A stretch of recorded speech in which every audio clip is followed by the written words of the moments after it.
There's a reason why dogs are known to be man's best friend. They are very loyal, and if you take very good care of them, you have a friend for life. But as fun as it is owning a dog, it comes with a lot of responsibility. Hi everyone, I'm Hailey Dizon at nandito ako ngayon sa Robinson's Magnolia at makakasama natin si Coach Tristan para turuan tayo kung paano i-train ang ating mga dogs and how to make them our best friend forever.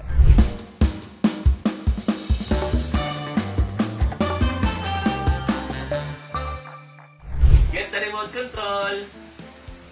Ay, alam! Galing nga! Apir!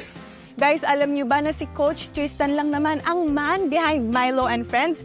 And he's also one of the additional trainers ni Dalbong, ang first ever world winner dog who came from the Philippines. Hi, Coach! Hello, ma'am. Good morning. Po. Coach, balita ko meron daw tayong special guest. Yes, ma'am. Meron po. Tawagin natin, Milo! Yeah. Wow! Hi, Milo! Hello, Gam. Hi. Ito po si Milo, isang Jack Russell Terrier. First dog ko siya. First dog mo siya, tapos tinrain mo po siya on your own. Yes, ma'am. Magtuturo tayo ngayon ng basic obedience. Usually, gumagamit ako ng masarap na treats. So, ito yung treats ko. Okay. Dehydrated pork liver. Papaamoy mo muna sa aso na meron kang masarap na treat. Oh, para may okay motivation sa sumunod.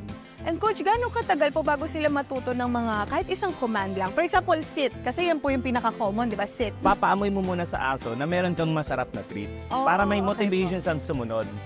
So ngayon, paano maituro yung sit? Alam nyo kasi ma'am, ang dogs, mas nakikinig sila sa body language natin. Tsaka hand gesture. Mostly talaga body language po. Katulad nito, ang taas ng drive niya sa food. So ganito po yan, no? Paamoy mo may treats. Taas mo lang yung kamay mo. Then, reward. Okay. Siguro mga 3 beses na wala mo ng command. Ayan, taas mo lang yung kamay mo, then reward. Ipaalam lang muna sa kanya na may reward ka. Ngayon, maglalagay ka ngayon ng command. For example, no? Sit. Ayan, relax.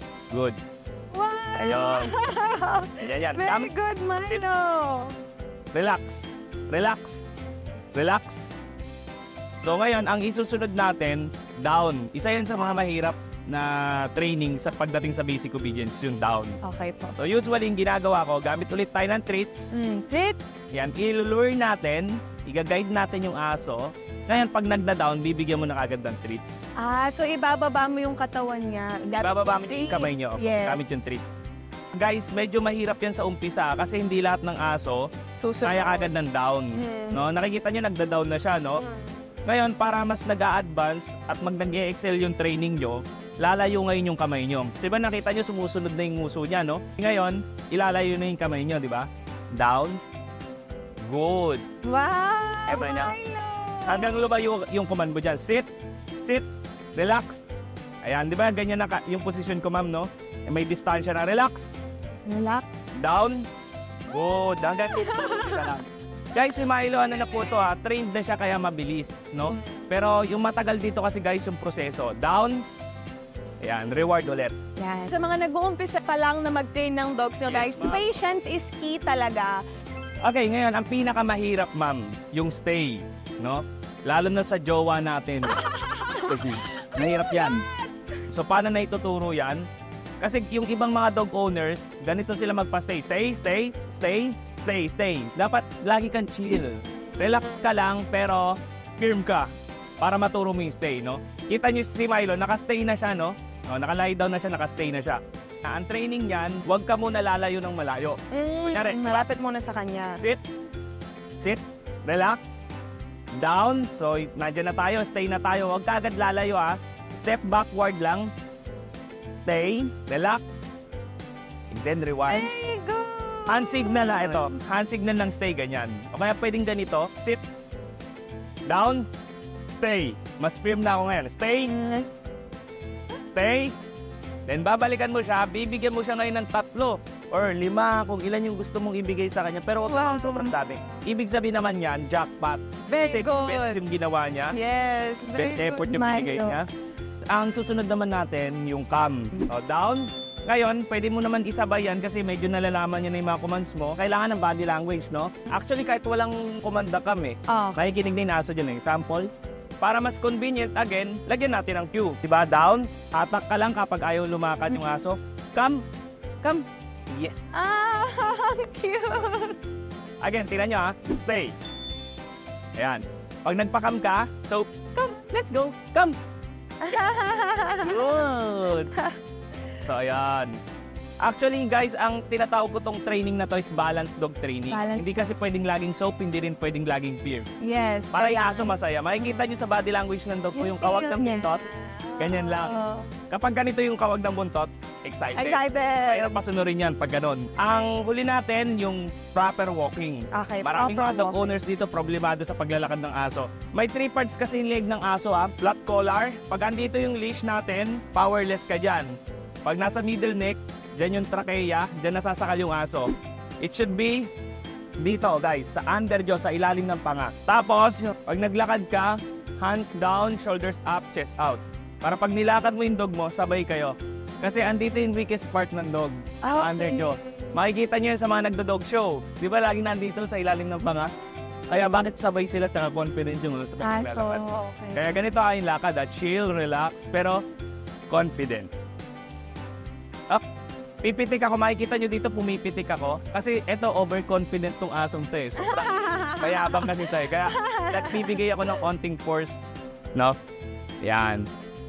Come. Ay. Gusto niya in front of the camera. Yan. Lakad ako ng ganito, makikita nyo. Ito po yung proper walking. Dapat yung leash, loosen.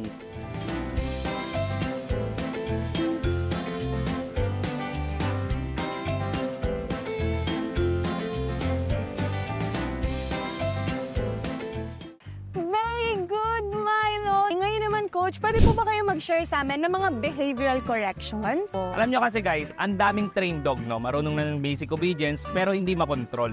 Ang pinaka-training ko dyan, uunahin nyo makontrol yung sarili nyo. Kasi pag hindi nyo nakokontrol yung feelings nyo, yung intention nyo, tsaka emosyon nyo, expect niya hindi nyo makokontrol yung aso. So, ang behavioral correction guys, napakalawak niyan, no?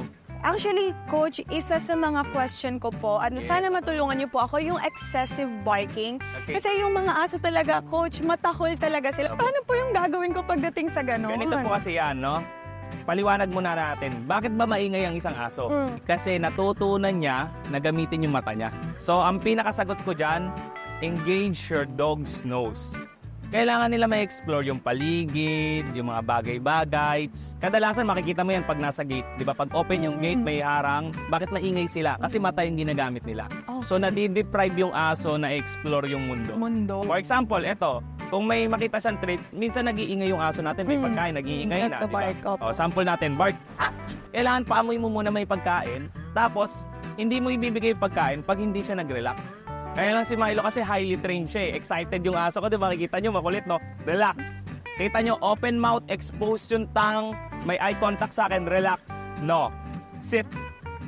Sit. Dito mas firm na ako kasi nga excited yung aso ko. Relax.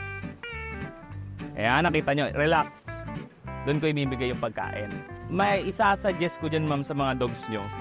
Kailangan exercise first. Kailangan nila brain stimulation. Nagiging problema yan ng mga dog owners kasi wala silang time na may exercise. So you will see the difference. So kailangan din talaga guys, hindi lang tao ang nag-exercise, pati ang inyong mga pets. Kasi ang mga dogs talaga, nabuhay yan para lumakad. Exactly. Hindi sila nabuhay para ilagay mo lang sa loob ng kwarto mo, sa loob ng bahay mo. Pero ano po yung basic na pwedeng gawin para mapotty trail yung It's ating all about routine. routine talaga? Okay. Kung kunyari, nadudumi siya ng alas 5, gising ka ng mga 4:30. So maglalatag ka na agad 4:30, gising ka na ng 4:30 ng madaling araw, dalhin mo siya sa certain spot kung saan dapat dumumi. So pag dumumi siya doon, bigyan mo ng treats, matuwa ka, para sabihin mo sa kanya, oh, very good ka. At napansin ko rin po sa kanila, Coach, kapag meron silang dinumihan na isang lugar, parang laging-lagi na sila doon dumudumi. Yan, exactly. Kasi yung dumi o yung ihi, yun ulit yung aakit sa aso para dumihan siya ulit saka ihian. Paano naman po yung sa leash pulling? Ako, Coach, meron akong husky. Yes, And kapag nilalakad ko yung husky ko, ako yung pinupull niya, Coach. Hindi po ako yung nagpupull sa kanya. Alam niyo kasi guys, ganito yan ha. Lalo na kung hyper ang aso mo, tapos gumagamit ka ng body harness, medyo mahirap kontrolin yan. So, nandito yung Milo and Friends training natin. Ayan. Inimbento po talaga to para sa proper walking. Okay. Tapos again, lagi niyong iparamdam sa aso yung relax ka. Kasi problema, hindi pa humahatak yung aso mo, ganito na yung hawak mo, no? Oo, tapos pinupull. Pag lalakad na tayo, umalis na kayo. Hindi pwedeng ganun. Dapat paramdam mo sa aso mo palagi na relax ka and firm. So again, hands down, shoulders up, chest out. Diretso lang yung tingin. Kasi ibang dog owners, pag naglakad, ganyan eh, di ba? Ganyan, no? So, ang point ko dito, ang focus dapat ng aso nasa inyo. Hindi dapat focus mo sa kanya. Sa kanya, okay. Kasi pag focus mo sa kanya, ang nangyayari, ikaw yung sumusunod ikaw sa yung sumusunod sa kanya. Unlike dito, kung ganito yung walking natin, di ba? Siya yung susunod sa'yo. Okay? Kita niyo yung pitik ko, ha? Practicein niyo rin yan, no? Pag ganito, doon siya susunod sa atin. Tingnan niyo, hawak ko sa leash, oh.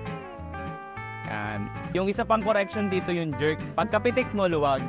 Oh. Technically, ganito yung training ko. Pag umatak ng pakaliwa, pakanan. Pakanan Pag umatak ng pakanan, pataas. Pataas. Kasi coach, hindi lang dogs ang meron ako. Meron din akong cats. Paano ko ba sila pagsasamahin?